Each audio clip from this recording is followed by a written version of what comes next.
Parce que beaucoup seront appelés, mais peu seront élus.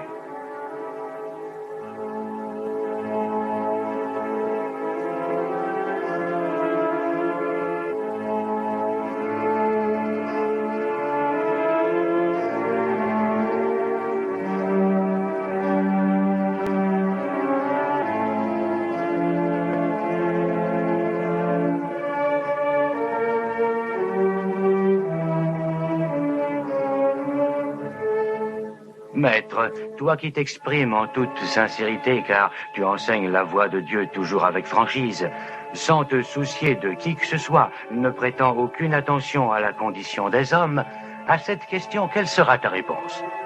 Doit-on payer le tribut à César ou non? Pourquoi poser une telle question, hypocrite?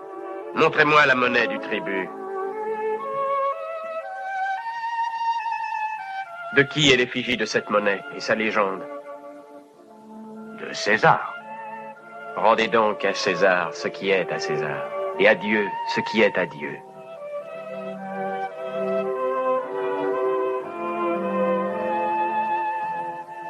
Maître, Moïse a dit que si l'un de nous mourait sans avoir eu d'enfant, c'est à son frère.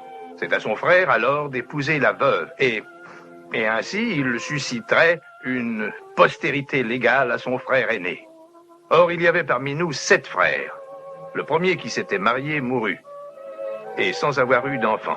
Il laissa son épouse à son second frère, et alors ce fut au tour du second de disparaître à son tour. Et il en fut de même 7 fois. Et après avoir été l'épouse des 7 frères, la femme mourut.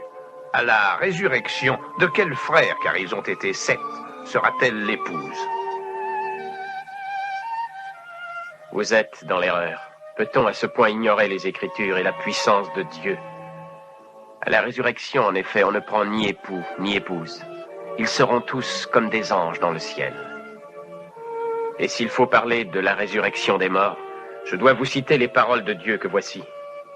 Je suis le Dieu d'Abraham, le Dieu de Jacob et le Dieu d'Isaac.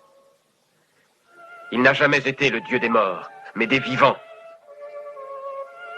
Maître, quel est selon la loi le plus grand des commandements? Tu aimeras le Seigneur ton Dieu de tout ton cœur et aussi de toute ton âme et de tout ton esprit. Voilà quel est le plus grand et le premier commandement. Un second lui est semblable. Tu aimeras ton prochain comme toi-même.